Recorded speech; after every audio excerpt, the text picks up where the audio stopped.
आप डरते हो इस सन्यास के रंग से, इससे डरो मत।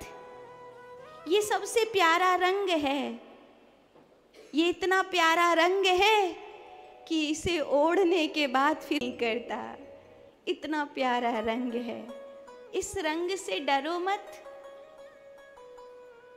किसी ने पूछा, गुरुजी पहले के समय में तो ये तय होता था 25 वर्ष ब्रह्मचर्य के हैं, 25 वर्ष गृहस्थ के हैं, 25 वर्ष वानप्रस्थ के हैं, 25 वर्ष सन्यास के हैं, ऐसे करके 100 वर्ष की उम्र है।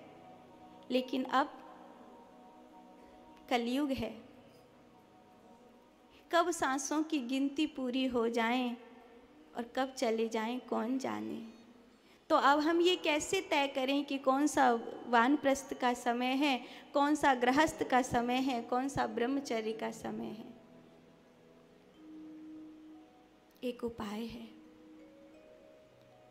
अगर उम्र से नहीं देख सकते हैं तो मनोदशा से देखिए। किशोरावस्था में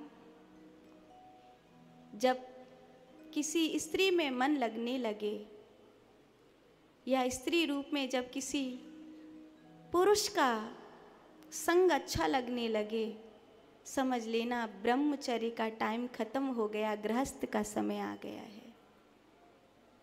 फिर पुत्र पौत्र आदि होने पर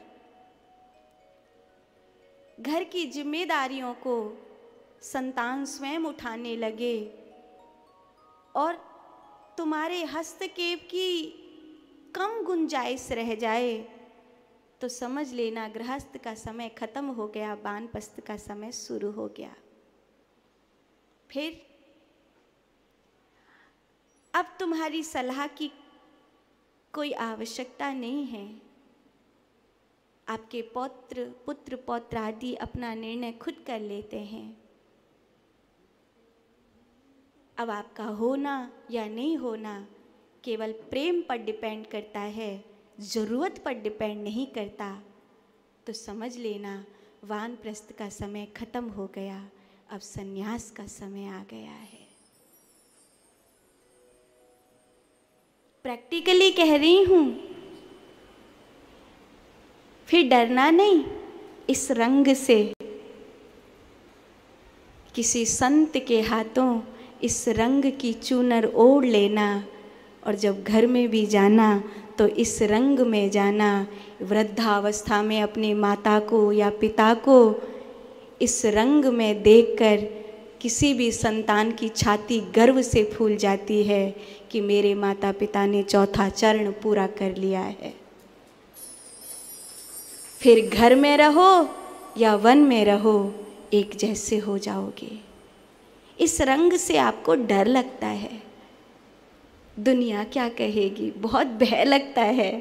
मत डरो, मैंने 2005 में ये रंग पहना था, मुझे बड़ा सुख दिया है इस रंग ने। और मैं अपने जीवन का हवाला देते हुए कह सकती हूँ कि अगर चौथा चरण शुरू हो गया हो तो आओ, मेरी बाहों में बहुत जगह है, मैं आपका आवाहन करती हूँ। ये रंग आपका इंतज़ार कर रहा है।